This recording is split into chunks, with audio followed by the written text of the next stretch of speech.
আবরার ফাহাদ কিন্তু বাংলাদেশ প্রকৌশলী বিশ্ববিদ্যালয় বুয়েটের কিন্তু একজন মেধাবী ছাত্র ছিল। বুয়েটে কিন্তু সবাই চান্স পায়, মেডিকেলে বলেন, বুয়েটে বলেন, ভাই একজন ইঞ্জিনিয়ার মানুষ তিনি ভালো জানেন যে আসলে মেধাবীদের মেধাবী যারা বুয়েটে চান্স পায় তারা, মেধাবীদের মেধাবী যারা মেডিকেলে চান্স পায় তারা। তার কিন্তু খুব একটা বড় অপরাধ ছিল।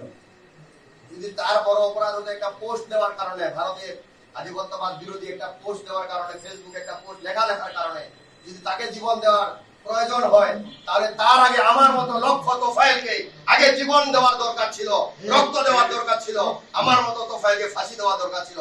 কেননা আমরা প্রতিনিয়ত এই আওয়ামী লীগের বিরুদ্ধে যুদ্ধ এবং সংগ্রাম করে বেঁচে আছি। কত ছোট্ট মানুষ একটা পোস্ট দিয়েছে, এত জ্বলছে কেন আপনাদের? এত জ্বলছে কেন? শহীদ আবরার ফাহাদের আগে মরহুম শফিউল আলম প্রধান এই ভারতীয় আধিপত্যবাদের বিরুদ্ধে গর্জে উঠেছিল সিংহের মতো বেঁচেছিল।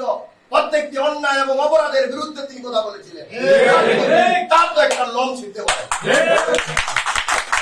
আমাদের কথা হলো আল্লামা দেলোয়ার হোসেন সাইদি প্রত্যেকটি মাহফিলে কুরআনের তাফসীর থেকে আলোচনা করতে করতে ভারতীয় আধিপত্যবাদ বিরোধী আলোচনা করেছে।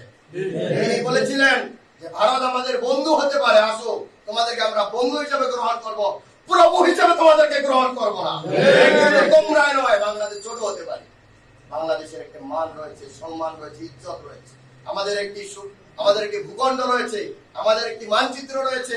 আমরা 52 সালের ভাষা আন্দোলনের মাধ্যমে আমরা ভাষাকে ছিনিয়ে এনেছি, আমরা 71-এর স্বাধীনতা সংগ্রামের মাধ্যমে আমরা বিজয় ছিনিয়ে এনেছি, আমরা 69-এ গণঅভ্যুত্থান করেছি, আমরা জুলাই বিপ্লবে স্বৈরাচারের পতন ঘটিয়েছি।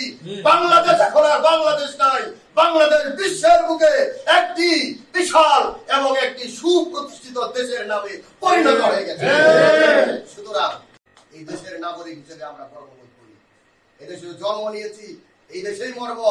যত জুলুম আসবে, নির্যাতন আসবে, মুজাহিদ সহ লক্ষ শহীদের রক্ত ঝরবে, এই জমিনেই কবর হবে, এই জমিনেই মাটি হবে। এই জমিন থেকে যদি আমাদের জীবন চলে যায়, ইন্ডিয়ায় পালায়ে যাব।